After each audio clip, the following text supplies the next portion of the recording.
చేయను, కాగితం చూసి చదవడం నాకు అలవాటు లేదు. ఇవాళ ఏది మాట్లాడతానో, ఎప్పుడు మాట్లాడతానో ఇక్కడి నుంచి మాట్లాడతాను. ఒక క్రికెట్ మ్యాచ్, ఒక ఫుట్బాల్ మ్యాచ్, ఒక గేమ్, ఒక ఏదైనా ప్రోగ్రామ్ నెగ్గాలంటే ఒక పిచ్ రెడీ అవ్వాలి, ఒక గ్రౌండ్ రెడీ అవ్వాలి. ఆర్ఐఎన్ఎల్ వైజాగ్ ఆ మ్యాచ్ నెగ్గడానికి ఇప్పుడు ఒక పిచ్ రెడీ అవుతుంది. అన్ని డిపార్ట్మెంట్స్లో safety, house keeping, volume of production, cost, techno economics, ఈ ఏరియాస్లో పని స్టార్ట్ అయిపోయింది. కింద 2 నెలలు నేను వచ్చాను, ఇప్పుడు May 12th వచ్చాను. 2 months, మేబీ 15 days.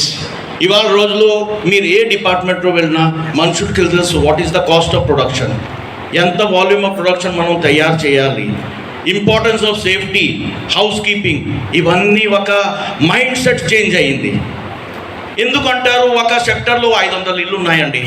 ఒక ఇంట్లో ఏదైనా ఫంక్షన్, ఒక సెలబ్రేషన్, ఒక మ్యారేజ్ ఏదైనా అవుతే ఎలా తెలుస్తుంది మనకి?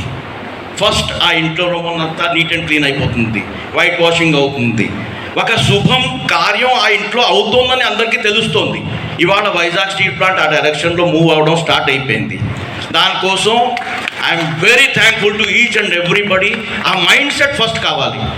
ఏంటి అవుతుందో లేదో అది వదిలేండి, అది మన చేతిలో తర్వాత వస్తుంది. ఫస్ట్ ఆ మైండ్ సెట్ కావాలి. Yes, we are moving in the right direction. నాకు తెలీదు, మొన్న గేట్ బయట ఐ లవ్ వైజాగ్ స్టీల్, అది ఒక సెంటిమెంట్, ఒక ఇమోషన్, ఒక ప్యాట్రియోటిజం అది కనిపించింది. ప్లాంట్ లోపల all departments they are working in these areas. Time పడుతుంది, ఎందుకంటే ఈ మైండ్ సెట్ వచ్చిన తర్వాత 2 monthsలో people are really working very hard in these areas. That is very much required. ఒక మాట చెప్పాలంటే, మొన్న ఎవరో అడిగారు నన్ను, మీరేమిటి రిజిగ్నేషన్ ఇచ్చేసి వెళ్ళిపోతున్నారా అని. నేను ఎన్ఎండిసి స్టీల్లోను అన్నీ వదిలేసి ఇక్కడికి నేను ఎందుకు వచ్చానో మీకు తెలుసా? నేను ఎందుకు వస్తానండి బాబు, అన్నీ వదిలేసి ఇక్కడికి ఎందుకు వస్తాను?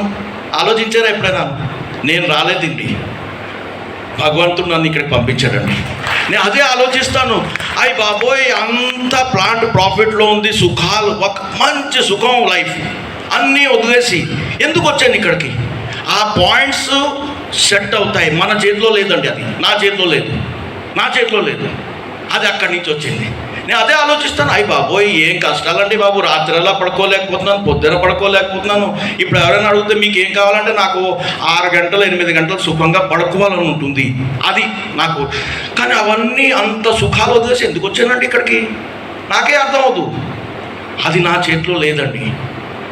ఆ ఫెయిత్ వల్ల వచ్చాను. ఫెయిత్ అంటే ఎలా ఉంటుందంటే, ఒక గ్రామంలో వర్షాలు లేవండి, అందరూ మనుషులకు తిండి తినడానికి లేదు, ఎన్నో పూజలు చేసుకుంటారు, వర్షాలు రావు. ఓ చిన్న పిల్లాడు ఒక గొడుగు తీసుకుని వస్తాడు అక్కడికి. ఎందుకంటే అప్పుడే గడగడ వర్షాలు మొదలెట్టేస్తాయి. ఎందుకయింది? భగవంతుని అడుగుతారు, బాబు మేము ఇన్ని రోజుల నుంచి పూజలు చేసుకుంటున్నాం, వర్షాలు లేవు. ఆ పిల్లాడిలో ఆ ఫెయిత్ ఉంది, వర్షం వస్తుంది. ఆ ఫెయిత్ తోటి నేను ఇక్కడికి వచ్చానండి.